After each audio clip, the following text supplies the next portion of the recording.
नमस्कार, मैं हूँ Saurabh Nagvanshi, offer plan technology में आपका स्वागत है। और लगातार हम लोग बने हुए हैं इस सीरीज के अंदर ओपेक्स स्टूडियो के, जहाँ पे हम लोग ओपेक्स स्टूडियो के डेवलपर टूल के बारे में समझ रहे हैं, कैसे एक डेवलपर को ओपेक्स स्टूडियो हेल्प करता है। लास्ट वीडियोज में हम लोगों ने टेबल एडिटर के बारे में समझा था, अलग-अलग टाइप के कॉलम जनरेट करने के लिए समझा था, इनपुट टाइप के बारे में जाना था।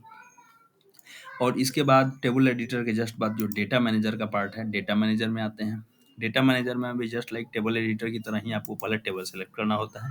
मैं स्टूडेंट टेबल को सिलेक्ट करता हूँ और स्टूडेंट टेबल को सिलेक्ट करने के बाद आप देखेंगे कि जितना रो कॉलम डेटा जो भी है आपको सामने यहाँ पे दिख जा रहा है। जो भी स्टूडेंट का डेटा हम लोगों ने ऐड किया है, मोबाइल नंबर ऐड किया है, ईमेल ऐड किया है, व्हाट्सएप ऐड किया है।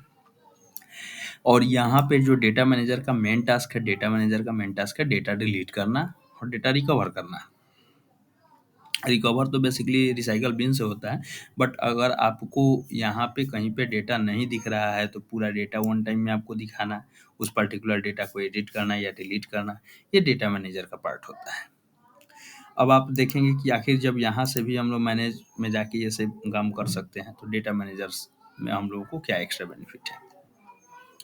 यहाँ पे आप देखेंगे कि कॉलम के लिए एक कॉलम मैनेजर का भी ऑप्शन आपको मिलता है, जो कि क्या है, अगर आपका स्क्रीन छोटा है या स्क्रीन पे देखने में कठिनाई हो रही है या अनवांटेड कॉलम्स है जिसका ज़रूरत आपको नहीं है, तो आप ऑटोमेटिक रूप से अपने सुविधानुसार किसी भी कॉलम को शो या हाइड कर सकते हैं। आप रिफ्रेश करके देखेंगे कि ऑटोमेटिक रूप से आपको मात्र 3 ही date of birth, state name, district name, block name, ये 3 ही चीज़ आपको दिख रहा है।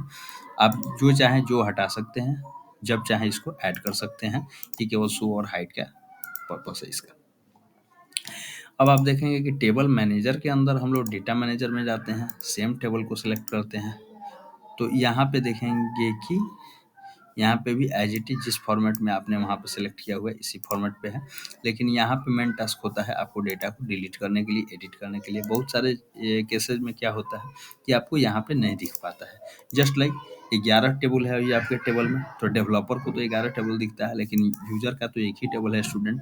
तो आप किसी पर्टिकुलर टेबल को भी देखना चाहें, जैसे मेन्यू के अंदर क्या है, कॉन्फ़िग के अंदर क्या है, तो आप किसी भी टेबल का डेटा मैनेजर से उसका डेटा देख सकते हैं, एडिट कर सकते हैं, डिलीट कर सकते हैं। यहाँ पे पेजिग्नेशन का ऑप्शन है, आप मल्टीपल सेलेक्ट करके डिलीट कर सकते हैं। तो यानी कि डेटा को शो कराना, एडिट करना, डिलीट करना, ये पार्ट डेटा मैनेजर का है।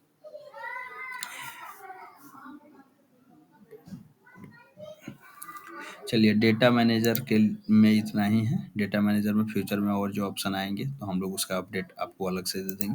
डेटा मैनेजर का मेन पार्ट है हमारा कॉलम का। जब भी कोई कॉलम सेलेक्ट करते हैं, मे बी स्टूडेंट ही हम सेलेक्ट कर लेते हैं, तो यहाँ पे आपको एक्स्ट्रा ऑप्शंस शो हाइड करने का आपको मिल जाता है। यहाँ पे मिल जाता है, मैनेज में भी मिल जाता है। बहुत सारे केस में मैनेज में जब नहीं रहता है तो डेटा मैनेजर से आप इस काम को कर सकते हैं। लिए तब तक के लिए धन्यवाद। बने रहिए वीडियोज़ में, आगे के वीडियोज़ में फिर हम लोग कुछ नया टॉपिक पे जानेंगे।